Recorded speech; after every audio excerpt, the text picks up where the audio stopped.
আমার প্রিয় ভাই বোনের আসসালামু আলাইকুম। ড্রিম কিচেনে স্বাগতম। আজকে আমি রান্না করব উস্তে দিয়ে আলু দিয়ে বাটা মাছ চচ্চড়ি।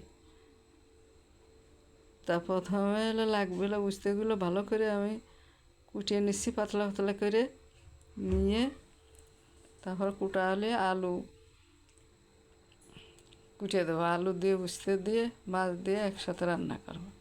এভাবে পাতলা পাতলা করে সুন্দর করে কেটে নেব, নিয়ে তারপর আলু কেটে নেব। নিয়ে যে আলু কাটা হয়ে গেছে, আর এটা কাটলে হয়ে যাবে না। আলু দিয়ে আর উস্তে দিয়ে আর মাছ দিয়ে চচ্চড়ি করলে খুবই একটা ভালো খাবার হয়, সুন্দর একটা খাবার। যারা পছন্দ করে তাদের জন্য খুবই ভালো সুন্দর খাবার। তারপরে এগুলো কুটা হয়ে গেলে আমি এখন আলু উস্তে আর আলু ভালো করে ধুয়ে নেব, নিয়ে তারপর কড়াইতে মেখে দেব।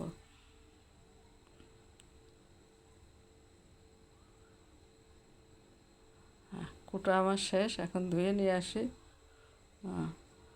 এভাবে কেটে নিয়েছি সবগুলো, ভালো করে 3-4 ধোয়া দিয়ে নিয়ে আসি। নিয়ে এসে এখন ঢাইলিয়ে দিলাম, দিয়ে এখন সব কিছু দিয়ে মাখিয়ে নেব। মাখিয়ে নিয়ে চলে মরিচ আর পেঁয়াজ দিয়ে দিলাম। এই উস্তে চচ্চড়িতে পেঁয়াজ বেশি লাগে, তেল বেশি লাগে, দিলে এগুলো দিলে খুবই ভালো হয়, খুবই স্বাদ হয়। এখন হলুদ দিয়ে দিলাম, লবণ দিয়ে দেবো স্বাদ মতো, দিয়ে ভালো করে মেখে নেব।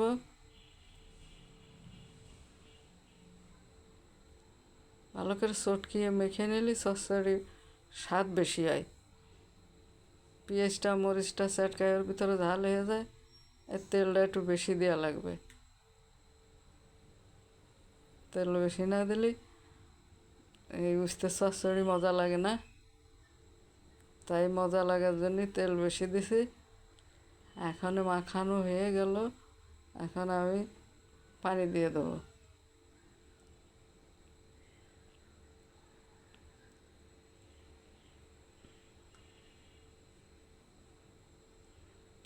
পানি একটু বেশি করে দিতে হবে, যাতে পেঁয়াজ মরিচ উস্তে আলু জাল হয়ে ভালো মেশে একসাথে। একটু বেশি করে পানি না দিলে জাল ভালো না হলে চচ্চড়ি ভালো হয় না।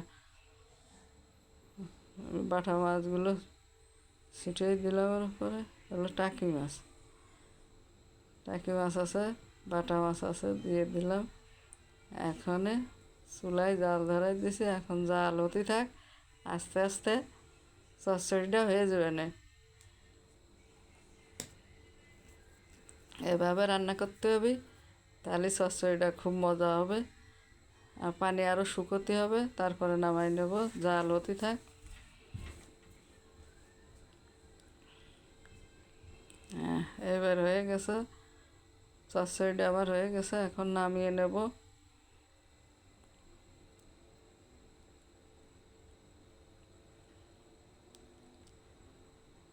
এবার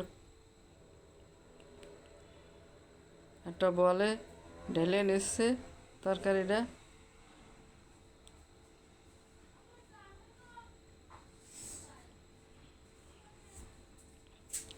তরকারিটা দেখে মনে হচ্ছে খুবই মজা হয়েছে। আপনারাও এভাবে বাসায় রান্না করে খেয়ে দেখবেন, খুবই সুন্দর হয়েছে। আপনারা যদি রান্না পছন্দ হয়ে থাকে, সাবস্ক্রাইব লাইক কমেন্ট শেয়ার করে দেবেন। ভালো থাকবেন, সুস্থ থাকবেন। আসসালামু আলাইকুম, আল্লাহ হাফেজ।